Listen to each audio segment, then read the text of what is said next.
putting CUDA on GeForce, that that was a strategic decision that was very, very hard to do because it cost the company enormous amounts of our profits, and we couldn't afford it at the time. But we did it anyways because we wanted to be a computing company. A computing company has a computing architecture. A computing architecture has to be compatible across all of the chips that we build. Can you take me through that decision? So putting CUDA on GeForce could not afford to do. Can you Yeah. explain that decision? Why boldly choose to do that anyway? Can Yeah. you explain that decision? Excellent. That was the first. I would say that was the first um, the first strategic decision that is as close to an existential threat. For people who don't know, it turned out to be, spoiler alert, one of the most incredibly brilliant decisions ever made by a company. So CUDA turned out to be an incredible foundation for computation in this AI infrastructure world. So Thank you. it's just setting the context. It turned out to be a good decision. Yeah, it turned out to have been a good decision. I think here's the way it went. So we invented this thing called CUDA, and it expanded the aperture of applications that we can accelerate with our accelerator. The question is, how do we attract developers to CUDA? Because a computing platform is all about developers, and developers don't come to a computing platform just because it could perform something interesting. They come to a computing platform because the install base is large. Because a developer, like anybody else, wants to develop software that reaches a lot of people. So the install base is, in fact, the single most important part of an architecture. The architecture could attract enormous amounts of criticism. For example, no architecture has ever attracted more criticism than the x86. As a less than elegant architecture, but yet it is the defining architecture of today. It gives you an example that, in fact, so many RISC architectures, which were beautifully architected, incredibly well designed by some of the brightest computer scientists in the world, largely failed.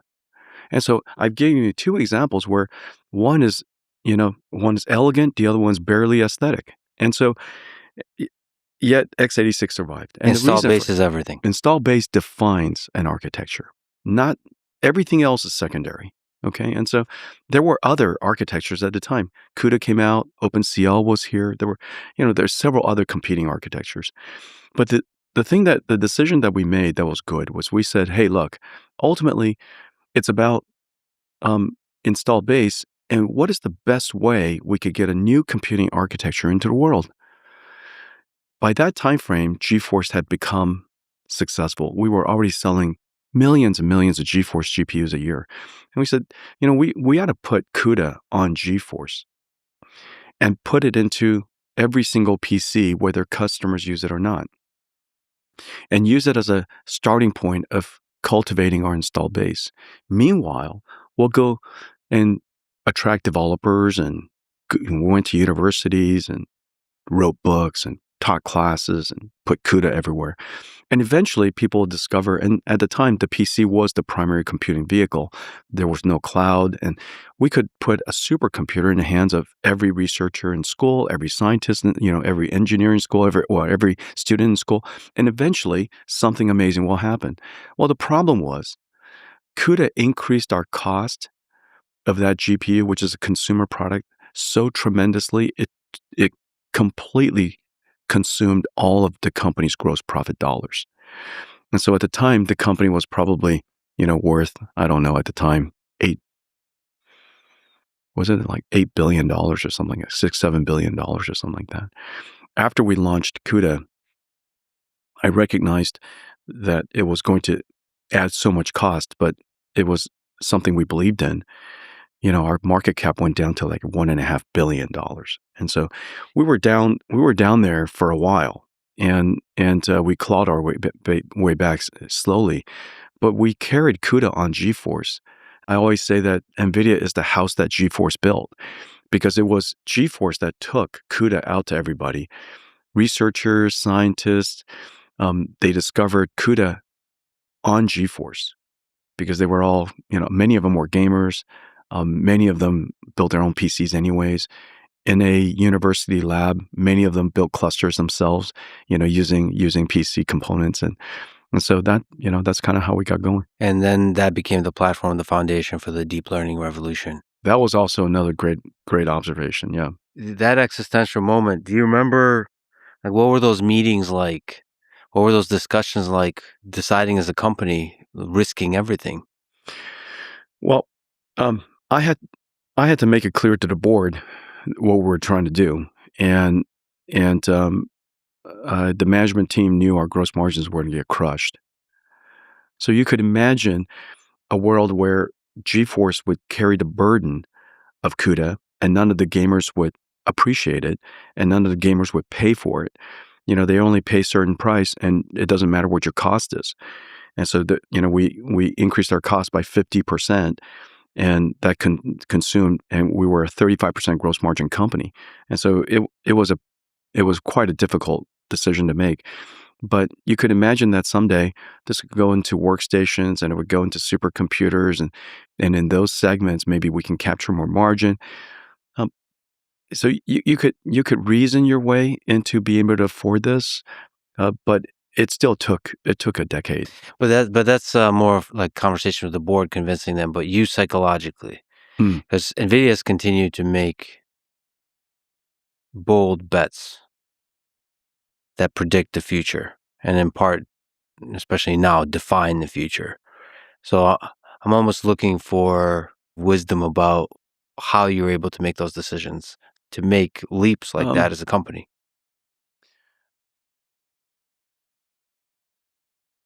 well, first of all, I'm informed by by a lot of curiosity.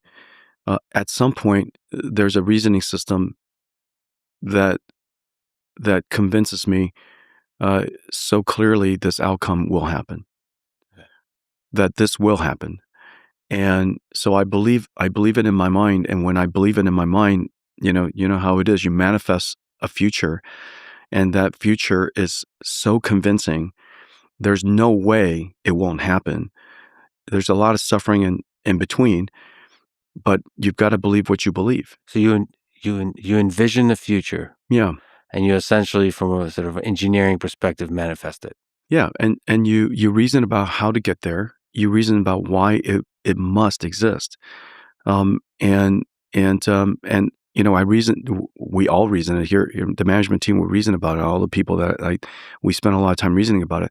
The thing that the next part of it is probably a skill thing, which is, oftentimes in leadership, the leadership stays quiet, or they learn about something and then they do some manifesto, and it's a brand new year, and somehow at the end of the year, next year, we're going to have a brand new plan.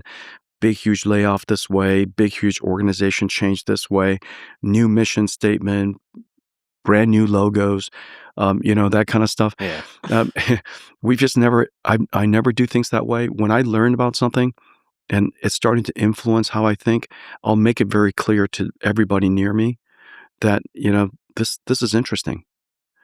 This is going to make a difference. This is going to impact that.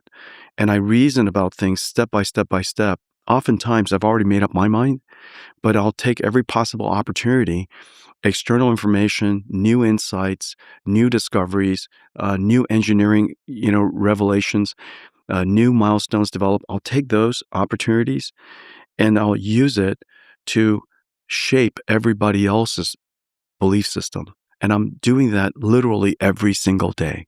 I'm doing that with my board. I'm doing that with my management team. I'm doing that with my employees. I'm trying to shape their belief system such that when I come, the day I say, hey, let's buy Mellanox, it's completely obvious to everybody that we absolutely should. On the day that I said, hey guys, let's go all in on deep learning. And let me tell you why. I've already been laying down the bricks to different organizations inside the company. Every organization and everybody, many of the people might have heard everything. Most of the company hears, of course, pieces of it. And on the day that I announce it, um, everybody's kind of bought into many pieces of it. And in a lot of ways, I like to announce these things, and I imagine that the employees are kind of saying, Jensen, what took you so long? And in fact, I've been shaping their belief system for some time, and therefore leadership, sometimes it looks like you're leading from behind, Mhm. but you've been shaping their, to the point where on the day that I declared it, 100% buy-in. But that's what you want. You want to bring everybody along. Otherwise we announce something about deep learning and everybody goes, what are you talking about?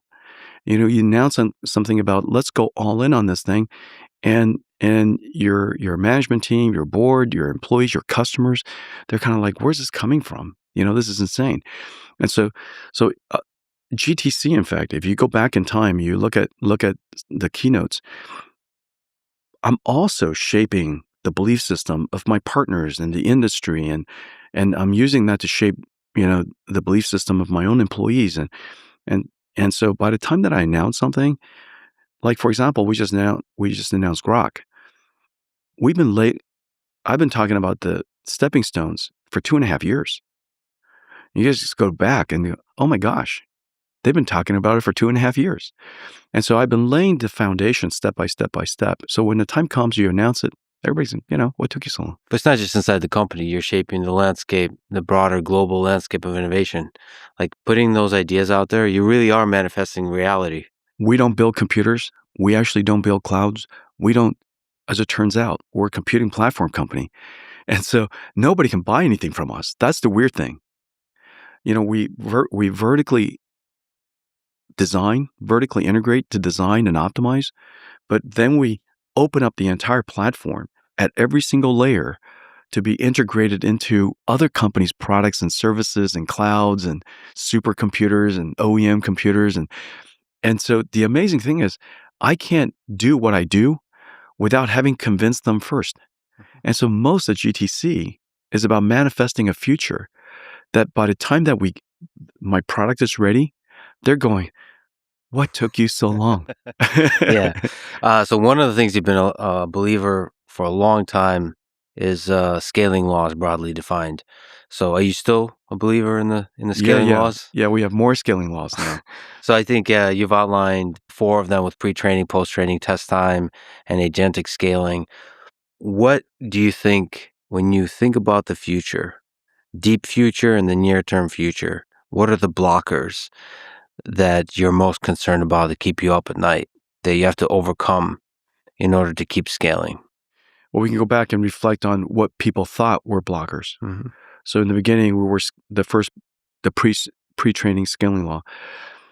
People thought, well, rightfully so, that the amount of data that we have, high quality data that we have, will limit the intelligence that we achieve. And that scaling law was an important, very important scaling law. The larger the model, the correspondingly more data results in a smarter AI. And so that was pre-training. And Ilya said, we're out of data or something like that. Pre-training is over or something like that. The industry panicked, that this is the end of AI. And of course, that's obviously not true. Um, we're going to keep on scaling the amount of data that we have to train with. A lot of that data is probably going to be synthetic. And that also confused people, and what people don't realize is that they've kind of forgotten that most of the data that we are training, that we teach each other with, inform each other with, is synthetic. You know, I y- it's synthetic because it didn't come out of nature. You created it. I'm consuming it. I modify it, augment it. I regenerate it. Somebody else consumes it, and so we've now reached a level where AI is able to take ground truth, augment it, enhance it, synthetically generate an enormous amount of data. And that part of post training continues to scale. And so the amount of data that we could use that is human generated will be smaller and smaller and smaller. The amount of data that we use to train model uh, uh, is going to continue to scale to the point where we're no longer limited. Training is no longer limited by data, is now limited by compute. And the reason for that is most of the data is synthetic. Then the next phase is test time, and I still remember people telling me that inference. Oh, yeah, that's easy. Pre-training, that's hard. These are giant systems that people are talking about. Inference must be easy. And so inference chips are gonna be little tiny chips, and, Mhm. they're not like NVIDIA's chips. Oh, those are gonna be complicated and expensive, and, we could make and this is Mhm. and in the future, inference is gonna be the biggest market, and it's gonna be easy, and we're gonna commoditize it, and, everybody can build their own chips, and that was always illogical to me because inference is thinking. And I think thinking is hard. Thinking is way harder than reading.